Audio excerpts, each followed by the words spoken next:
আসসালামু আলাইকুম প্রিয় বন্ধুরা, আজকের ভিডিওতে আমি আপনাদের বলবো যে এই পৃথিবীতে কারোই কারণের এর মতো সম্পদ ছিল না। আমি আপনাদের বলবো কিভাবে হযরত মুসা আলাইহিসসালামের চাচাতো ভাই কারণ জাকাত না দেওয়ার কারণে তার সমস্ত সম্পদ সহ মাটির নিচে ডুবে গিয়েছিল। আমি আপনাদের এই বিষয়ে বলবো যা আপনাদের হৃদয় ছুঁয়ে যাবে ইনশাআল্লাহ। তাই ভিডিওটি শেষ পর্যন্ত দেখুন। আপনারা হয়তো জানেন যে মাটির নিচে সোনা, রূপা, হীরা, মূল্যবান পাথর, রুবির খনি আছে এবং সমুদ্রের নিচে অনেক জাই, পান্না, প্রবাল এবং মুক্তা আছে। কিন্তু আপনারা শুনে অবাক হবে যে এগুলো একসময় একক ব্যক্তির সম্পত্তি ছিল। এই পৃথিবীতে কেউ এত ধনী ছিল না এবং কখনো হবেও না। তার সম্পদ কিভাবে ছড়িয়ে পড়েছিল এবং কিভাবে তা মাটির নিচে এবং সমুদ্রের ভেতরে চলে গিয়েছিল, আমি আজ আপনাদের এই আশ্চর্যজনক গল্পটি বলবো। হযরত মুসা আলাইহিস সালামের চাচাতো ভাই এর নাম ছিল কারুন। কারণের ভাগ্য ছিল অনেক উঁচু। পৃথিবীর প্রতিটি কোণে তার গুদাম ছিল। তার নৌকা এবং জাহাজ প্রতিটি নদী এবং সমুদ্রে দলবদ্ধভাবে ভেসে বেড়াত। তিনি পৃথিবীর প্রতিটি বণিকের একমাত্র ঋণদাতা ছিলেন। তিনি প্রতিটি ব্যবসার প্রধান ব্যক্তি ছিলেন। তিনি নিজেই ব্যবসা করতেন এবং প্রতিদিন লক্ষ লক্ষ টাকা উপার্জন করতেন। হযরত মুসা আলাইহিস সালাম তাকে অনেক ভালোবাসতেন।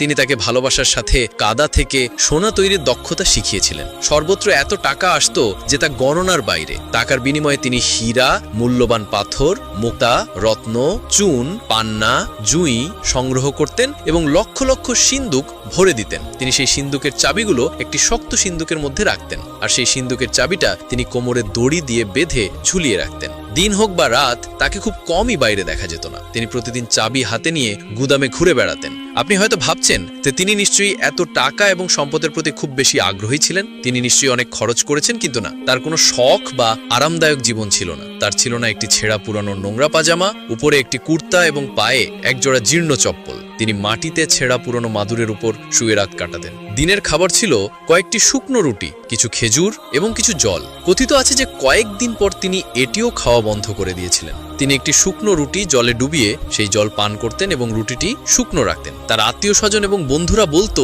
এত সম্পদ থাকা সত্ত্বেও কেন আপনি এত সমস্যার সম্মুখীন হন? আপনি কি অন্তত এক জোড়া জুতা বা একটি সুন্দর পোশাক কিনতে পারেন? কারুন হেসে বলল, বাহ, তোমরা তো দারুণ উপদেশ দিচ্ছ। আমি কি সমুদ্র থেকে টাকা এনেছি যে তোমরা আমাকে ধনী বলে মজা করছো? এবার ভাবো, যদি আমি এই সামান্য টাকা খরচ করি, তাহলে বৃদ্ধ বয়সে ক্ষুধার্ত অবস্থায় আমার বাচ্চাদের খাওয়াবে কে? বলতো, তোমরা আমাকে রাস্তায় ভিক্ষুক বানাবে। তোমরা খুব চালাক হচ্ছ, আমি দেখছি। কারুনের এই কথা শুনে লোকেরা অবাক হয়ে সেখান থেকে চলে যেত। একদিন হযরত মুসা আলাইহিস সালাম কারুনের বাড়িতে পৌঁছে বললেন, কারুন, আল্লাহ তোমাকে এত সম্পদ দিয়েছেন, এর সামান্য অংশ গরিব মিসকিনদের দান করা উচিত। শরীয়তে নিয়ম আছে যে প্রতি 100 টাকার উপর 2.5 টাকা জাকাত দিতে হবে। আমি আশা করি তুমি অবশ্যই 100 টাকার মধ্যে কমপক্ষে 1 টাকা জাকাত